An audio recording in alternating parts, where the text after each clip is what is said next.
नमस्कार मित्रों, कक्षा 12 अर्थशास्त्र की इस कड़ी में आपका स्वागत है। आज हम समष्टि अर्थशास्त्र का पहला चैप्टर शुरू करने जा रहे हैं, जिसका नाम है राष्ट्रीय आय की मूल धारणाएं। इसमें जो पहला शब्द है राष्ट्रीय आय, एक राष्ट्र की आय। तो जो राष्ट्र की आय है वो आती कहाँ से है? उस राष्ट्र में रहने वाले निवासियों से आती है। उस राष्ट्र में रहने वाले जो निवासी हैं वो विभिन्न तरीकों से अपनी आय अर्जित करते हैं, चाहे परिवहन से, चाहे बैंकिंग से, चाहे कृषि से, चाहे सेवा से, तो इन या व्यापार से, इन सब चीजों से जो निवासी आय अर्जित करते हैं, उस राष्ट्र के निवासियों की आय को यदि जोड़ दे तो राष्ट्र की आय बनती है। और कोई राष्ट्र धनी कब होता है? कोई राष्ट्र धनी तब होता है जब उसमें रहने वाले निवासियों के पास आय के स्रोत अधिक हों, अधिक तरीकों से वो आय कमाते हों, तो वो राष्ट्र धनी होता है। और जिस राष्ट्र में आय के स्रोत कम होते हैं तो उनके जो निवासी हैं उनको कम आय मिलती है, इस कारण से वो राष्ट्र निर्धन होता है। तो धनी और निर्धन होना आय के स्रोतों पर निर्भर करता है। अब मूल अवधारणा है, मूल का मतलब जो बेसिक है, जिस पर ये सारी नींव टिकी है राष्ट्रीय आय की, उसमें काम आने वाली चीजें कौन कौन सी है उसके बारे में। तो इसमें मुख्य मुख्य परिभाषाएं है ना, कुछ प्रवाह, स्टॉक, ये चीजें आएगी। तो हम देखते हैं इसको। इसमें पहली चीज आती है स्टॉक एवं प्रवाह। एक अर्थशास्त्री होते सेपोरी, उन्होंने कहा था किसी बिंदु पर, किसी समय बिंदु पर वस्तु का माप अगर हम करें तो वो कहलाएगा स्टॉक, और किसी समय काल में उस वस्तु का माप किया जाए तो उसको हम कहते हैं प्रवाह। काल को हम अवधि से भी समझ सकते हैं, यानी स्टॉक का अर्थ क्या है?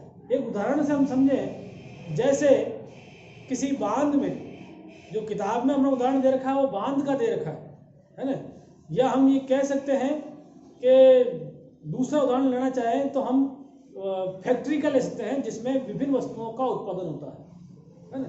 तो यहाँ पर हम बांध का ही लेते हैं। बांध पर हम क्या करें? हम बांध में देखें कि बांध में यदि 1 तारीख को, 1 जनवरी को जो पानी था उसका स्तर मान लेते हैं 20 फीट है। 1 जनवरी कितना पानी है? 20 वर्ग फीट, 20 फीट पानी उस बांध के अंदर है। अब हम देखें कि जब जुलाई का महीना आता है, मानसून का सीजन आता है, तो पानी की आवक बढ़ जाती है। तो जुलाई से लेकर के जुलाई, अगस्त, सितंबर 3 महीनों में पानी की आवक जो है लगभग 20 फीट और आ जाता है पानी। तो पहले 20 फीट उसमें था, 20 फीट पानी का और आवक हो गई, तो अब कुल कितना पानी हो गया? अब पानी हो गया है 40 फीट। और हम माने कि उसके बाद की अवधि में जो खपत होती है उसके कारण पानी की जावक हुई। मान लिया वो 15 फीट की जावक हुई, 15 फीट पानी चला गया, तो लास्ट में 40 में से 15 चला जाएगा, तो कितना बचा? ये 25 फीट पानी उसमें रह जाएगा। कब? 31 दिसंबर की बात करें, अगर हम जनवरी से दिसंबर का समय अवधि लें तो 1 जनवरी कितना था? 20। तो यदि मैं आपसे ये बताऊं कि 1 जनवरी को बांध में 20 फीट पानी था, तो यहां मैं समय बिंदु की बात कर रहा हूं, एक निश्चित तारीख की बात कर रहा हूं, तो ये कहलाएगा स्टॉक। और मैं ये बोलूं कि 31 दिसंबर को जो पानी है बांध में वो कितना फीट है? 25 फीट, ये भी स्टॉक है। किसी समय बिंदु पर अगर मैं पानी की मात्रा की बात, वस्तु की मात्रा की बात कर रहा हूं या वस्तु को माप रहा हूं, तो वो कहलाएगा स्टॉक। और प्रवाह की बात लें तो हम ये देख रहे हैं कि 20 फीट पानी आया पूरी अवधि में और 15 फीट पानी गया, तो ये सब प्रवाह के अंतर्गत आते हैं। तो 20 फीट पानी आया और 15 फीट गया, ये प्रवाह है। और अगर नेट प्रवाह हम देखें, कुल जो सकल शुद्ध जो प्रवाह बचा वो कितना बच जाएगा? शुद्ध प्रवाह बचेगा 20, इस वर्ष की अवधि में 20 फीट तो पानी आया, और 15 फीट चला गया, यानी 5 फीट शुद्ध पानी की आवक हुई। ठीक है ना। तो ये हमने स्टॉक और प्रवाह को समझने का प्रयास किया। अब हम पढ़ेंगे आय का चक्राकार प्रवाह। चक्र यानी गोल, जहां से हम शुरू होते हैं वहीं आ जाते हैं, तो हम बोलते हैं चक्र, है ना। ये एक अर्थशास्त्री हुए थे जिनका नाम था फ्रैंकोइस क्विजने। 1758 में उन्होंने ये आय के चक्राकार मोड, ये प्रवाह है, इसकी अवधारणा दी थी 1758 में। इसके बाद कार्ल मार्क्स हुए। कार्ल मार्क्स ने इसको वापस प्रतिस्थापित किया, वापस इसको बताया कि आय का चक्राकार प्रवाह होता है। तो इस आय के चक्राकार प्रवाह में अगर हम ये मान लें कि यहाँ केवल 2 क्षेत्र हैं, एक है परिवार क्षेत्र और एक है व्यावसायिक फर्म। यहाँ हम ऐसी बंद अर्थव्यवस्था की बात कर रहे हैं जहां केवल 2 क्षेत्र हैं, परिवार और व्यावसायिक फर्म। यानी हम इसमें जो आवश्यक बातें मान करके चल रहे हैं, उसमें ये मान करके चल रहे हैं कि इन 2 के अलावा कोई तीसरी चीज नहीं है। यानी सारा उत्पादन जो है वो व्यावसायिक फर्म में करती है और सारा उपभोग परिवार क्षेत्र करता है। इन 2 क्षेत्रों के अलावा हम तीसरे किसी को नहीं ले रहे, ठीक है ना। और इसके अलावा ये अगर ये इसमें सरकार का कोई रोल नहीं है, मतलब सरकार कोई किसी तरह का कर नहीं लगाती, सरकार को इस तरह का अनुदान नहीं देती। और तीसरे अलावा ये खुली अर्थव्यवस्था नहीं है। जब हम खुली अर्थव्यवस्था की बात करेंगे तो वहाँ 5 क्षेत्र आ जाएंगे। यहाँ हम बंद अर्थव्यवस्था की बात कर रहे हैं और सरकार भी नहीं है यहाँ पे। तो यहाँ पर परिवार और व्यावसायिक फर्म ले रहे हैं। इन 2 के अलावा सरकार भी आ जाती है खुली अर्थव्यवस्था में, पूंजी बाजार भी आ जाता है, शेयर मार्केट, और इसके अलावा विदेशों से प्राप्त जो वस्तु का आयात निर्यात है वो भी उसमें शामिल रहता है। तब हम उसको खुली अर्थव्यवस्था का नाम देते हैं। तो यहाँ हम केवल परिवार और व्यावसायिक फर्म की बात करते हैं। तो यहाँ हम देखें, इसको समझने के लिए 2 क्षेत्रों को समझना जरूरी है। हम यहाँ ये मान रहे हैं कि जो भी उत्पादन के लिए व्यावसायिक फर्मों को साधन चाहिए वो सब के सब किसके द्वारा आते हैं? परिवार क्षेत्र के द्वारा आते हैं। मतलब श्रम, भूमि, पूंजी और उद्यमी, ये सब परिवार क्षेत्र व्यावसायिक फर्म को प्रदान करता है। इनके द्वारा व्यावसायिक फर्में क्या करती है? उत्पादन करती है। सभी साधनों के द्वारा फर्में उत्पादन करती है। पर इसमें 2 तरह के प्रवाह को हमको समझना पड़ेगा। इसमें 2 प्रवाह है, एक है वास्तविक प्रवाह, एक है मौद्रिक प्रवाह। मुद्रा के रूप में जो एक क्षेत्र से दूसरे क्षेत्र की तरफ हम निवेश कर रहे हैं, जो हम दे रहे हैं, जो भुगतान कर रहे हैं मुद्रा के रूप में, उसको हम बोलेंगे मौद्रिक प्रवाह। और मुद्रा के द्वारा हमने जैसे मजदूरी देकर श्रम पाया, लगान देकर भूमि पाई, या ब्याज देकर पूंजी लाया, और लाभ द्वारा उद्यमी काम कर रहा है। ठीक है। तो ये जो मजदूरी, लगान, ब्याज, लाभ है, ये सब हमने मुद्रा के रूप में दिया, तो इसको हम बोलते हैं मौद्रिक प्रवाह। और इसके द्वारा हमने वास्तविक प्रवाह को निर्माण किया, वास्तविक प्रवाह का निर्माण किया, वास्तविक प्रवाह हमने प्राप्त किया। कौन सा? श्रम, भूमि, पूंजी, उद्यमी। तो इसको हम बोलते हैं वास्तविक प्रवाह। तो यहाँ हम देखने को देख रहे हैं कि परिवार से जो साधन है, जो भी उत्पादन के लिए साधन है, श्रम, भूमि, पूंजी, उद्यमी, इनका वास्तविक प्रवाह किस तरफ हो रहा है? व्यावसायिक फर्म की तरफ हो रहा है। और व्यावसायिक फर्म से मजदूरी, लगान, ब्याज, लाभ के रूप में जो मौद्रिक प्रवाह है वो वापस परिवार की तरफ आ रहा है। ठीक है। और अगर इसको हम दूसरे प्रवाह की बात करें तो जो वस्तुओं का उत्पादन परिवार के साधनों द्वारा व्यावसायिक फर्म ने किया, उस उत्पादन को कौन लेगा? वही परिवार क्षेत्र लेगा। तो जो वस्तुएं जिनका उत्पादन हुआ वो सब वस्तु और सेवा का प्रवाह किस तरफ जाएगा? व्यावसायिक फर्म से परिवार की तरफ जाएगा। और ये वस्तु और सेवा का प्रवाह जब परिवार की तरफ जाएगा तो इसके लिए जो भुगतान है वो कौन करेगा? परिवार करेगा। किस रूप में करेगा? मौद्रिक रूप में करेगा। तो हमें यही यहाँ पे निष्कर्ष हम निकाल सकते हैं, यही चीज हम कहते हैं कि यहाँ जो भी व्यावसायिक फर्म द्वारा जितनी भी चीजें बेची जाती है वो सारी की सारी परिवार द्वारा ली जाती है। कोई भी कच्चा माल यहाँ नहीं बचता है, सारा उत्पादन बेच देती है।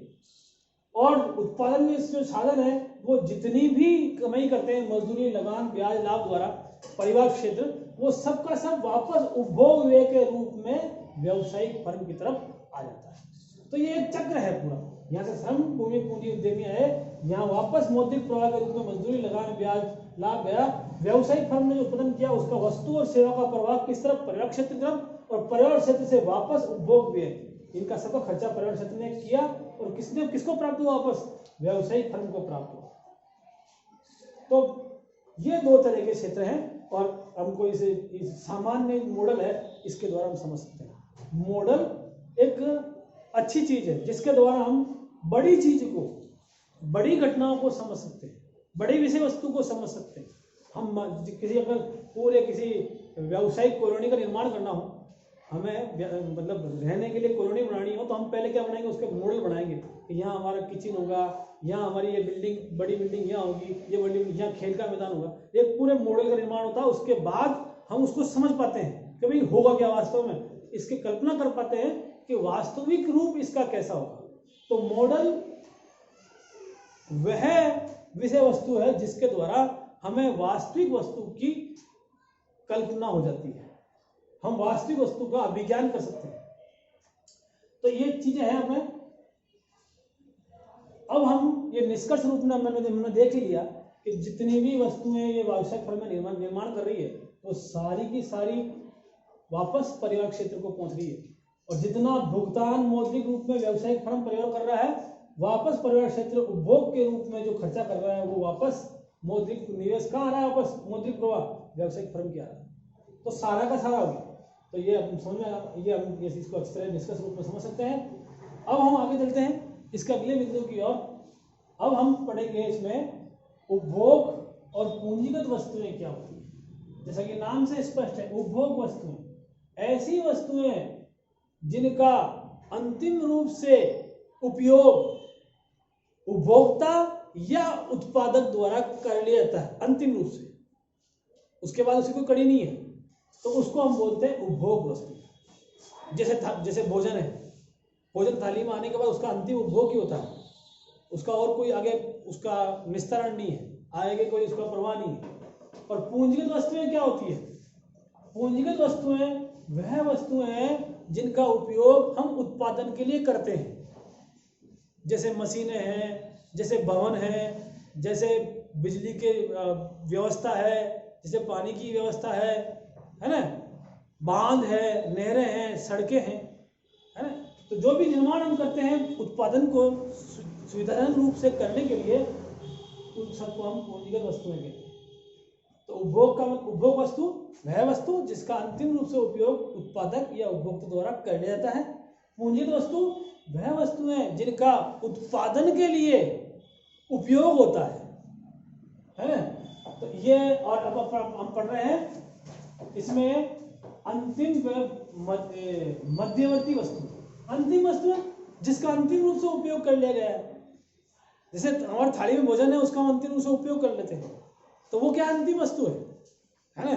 और यह हम कपड़ा जो पहन रखा है वो क्या है? कपड़ा, ये जिसका हम उपयोग कर रहे हैं पहनने के लिए, ये अंतिम वस्तु है। ये अगर इसकी शुरुआत से हम देखें तो पहले कपास बना होगा, फिर उस कपास को काटा होगा, तो कपास कच्चा माल। मध्यवर्ती वस्तुएं क्या हुई? जो बीच की वस्तु है, धागा, फिर कपड़ा बना इसका, धागा फैक्ट्री में गया, कपड़ा बना इसका, तो धागा, कपड़ा, ये सब क्या है? इसकी मध्यवर्ती वस्तु है। और इस शर्ट का या जो भी हम कपड़े पहनते हैं उसका हम जब अंतिम उपयोग कर लेते हैं तो उसको अंतिम वस्तु कहते हैं। तो ये अंतिम वस्तु और मध्यवर्ती वस्तुओं में अंतर समझ सकते हैं। जैसे मैंने बताया, धागा, कपास या कपड़े का निर्माण, ये सब क्या है? मध्यवर्ती वस्तु है। प्रारंभिक वस्तु क्या थी? कपास, बाकी मध्यवर्ती वस्तु है। अंतिम वस्तु क्या हुई? वो रेडीमेड कपड़ा जिसका मैंने उपयोग कर लिया, ठीक है ना। तो ये अंतिम वस्तु जिसका अंतिम रूप से उपभोक्ता द्वारा उपयोग कर लिया जाता है, उसे अंतिम वस्तु कहते हैं। अब इसमें जो निवेश है, सकल निवेश और शुद्ध निवेश, इसको समझना जरूरी है। इसमें एक शब्द है निवेश। हम उत्पादन के लिए जितना भी व्यय करते हैं, उत्पादन के लिए जितना भी व्यय करते हैं, उत्पादन करने के लिए, वो सब क्या कहलाता है? निवेश कहलाता है। तो ये निवेश भी दो तरह का होता है, एक होता है मौद्रिक और एक होता है पूंजीगत निवेश। कैसे? हम पैसे से हमें कोई अगर निर्माण करना है तो पहले हम भवन बनाएंगे, एक मशीन लेके आएंगे, है ना, पानी की व्यवस्था करेंगे पूरी, है ना, उसके लिए श्रम लेके आएंगे, जो भी चीजें हैं। पर ये जो बांध बनाएंगे या कोई हौद बनाएंगे, कुछ भी बनाएंगे हम लोग, तो ये सब पहले मौद्रिक निवेश होता है, और उसके बाद जैसे भवन है, पानी की व्यवस्था है, बिजली की व्यवस्था है, जो इसकी व्यवस्था के लिए जो आपने जिन वस्तुओं का निर्माण किया, वो आपका वास्तविक निवेश कहलाएगा।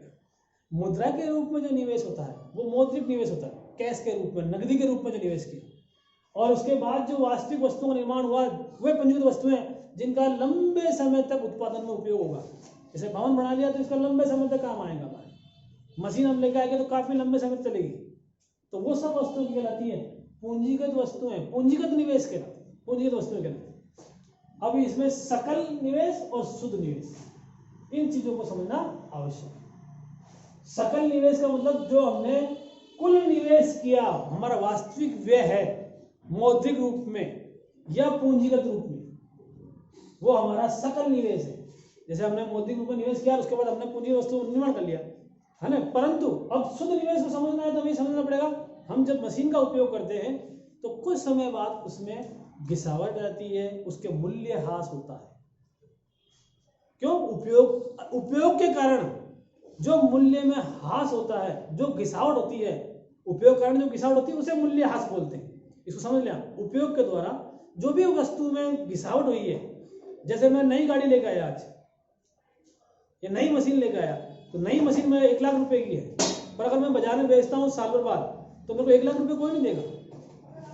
तो जितना मेरा खर्चा हुआ, उसमें जितनी गिरावट होगी, वो सब क्या हो गया? मेरा मूल्य ह्रास हो। और इस मूल्य ह्रास को अगर सकल निवेश, शुद्ध निवेश में जोड़ दें, मूल्य ह्रास को शुद्ध निवेश में जोड़ें तो सकल निवेश आता है, कुल निवेश।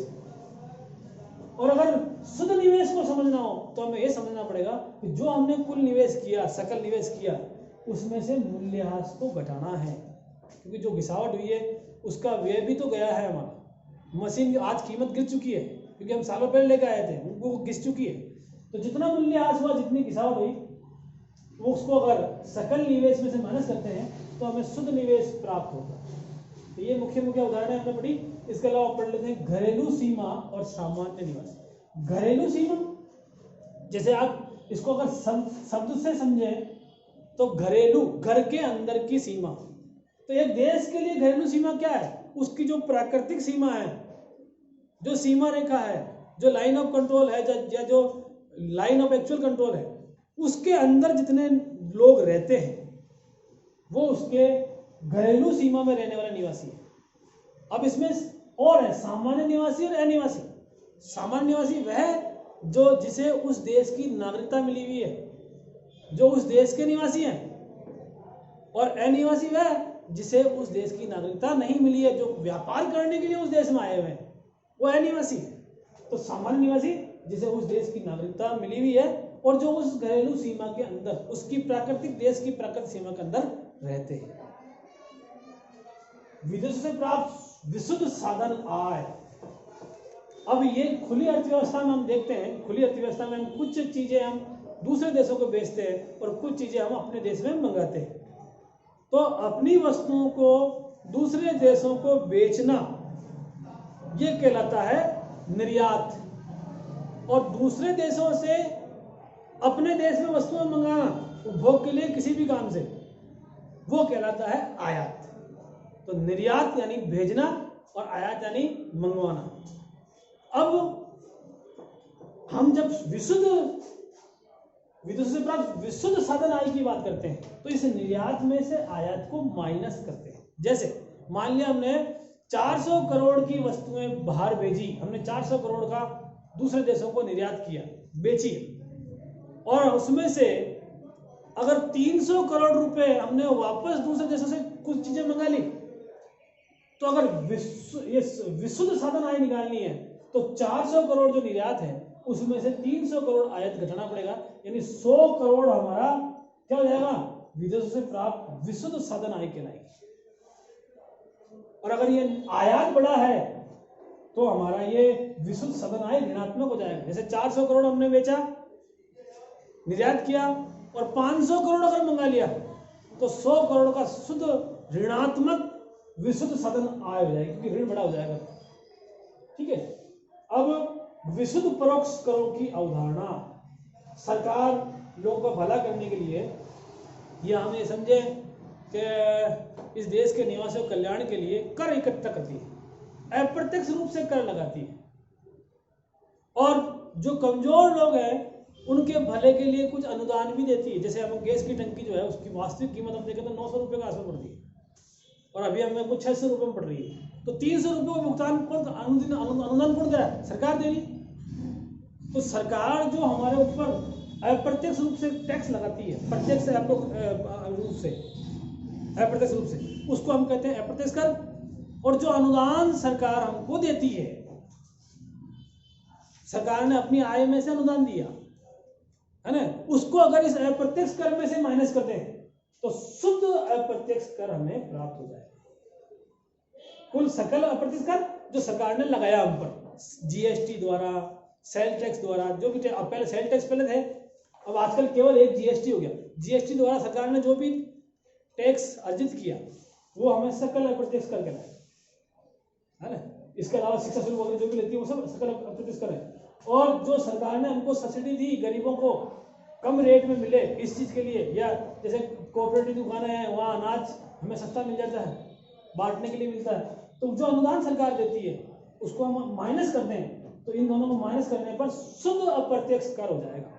इसका उदाहरण हम समझ सकते हैं। जैसे सरकार ने टैक्स के द्वारा मान लिया 500 करोड़ रुपए अर्जित किए, और उसमें से यदि हम देखेंगे 150 करोड़ की सब्सिडी दे दी है गैस पर और अन्य चीजों पर, वो फायदा जो सामाजिक कल्याण के लिए योजना है उसमें सरकार ने 150 करोड़ रुपए सरकार को दे दिए पेंशन के लिए, किसी के लिए भी, तो वो अगर माइनस करते हैं 150 करोड़ 500 में से, जो 350 करोड़ बचे वो होगा हमारा शुद्ध अप्रत्यक्ष कर। ठीक है। तो इस तरह से हमने ये राष्ट्रीय आय की मूल अवधारणा जितनी हम पढ़ी है, जिसमें स्टॉक और प्रवाह, आय का चक्राकार प्रवाह, बंद अर्थव्यवस्था, खुली अर्थव्यवस्था, पारिवारिक क्षेत्र, व्यवसायिक क्षेत्र, है ना, और ये सब चीजों, भोग पूंजी वस्तुएं, अंतिम और मध्यवर्ती वस्तुएं, सकल निवेश, शुद्ध निवेश, है ना, घरेलू सीमा, सामान्य निवासी, विदेशों से प्राप्त विशुद्ध सदन आय, विशुद्ध परोक्ष करों की अवधारणा, ये सब हमने इसको इस लेसन में हमने पढ़ा। और ये समष्टि का हमारा पहला चैप्टर है। इससे आपसे अपेक्षा रहेगी कि एक बार वापस इसको ढंग से इसको सुनें और अपनी जो नोटबुक है, अभ्यास पुस्तिका है, उसमें इसको नोट करें। धन्यवाद। अगली कड़ी में फिर मुलाकात होगी। वही अपेक्षा आपसे, वापस लाइक करें, शेयर करें और इसको सब्सक्राइब कर लें ताकि नए वीडियो की जानकारी आपको तुरंत मिल जाए। अधिक से अधिक बच्चों तक भेजें ताकि सबका लाभ हो। धन्यवाद।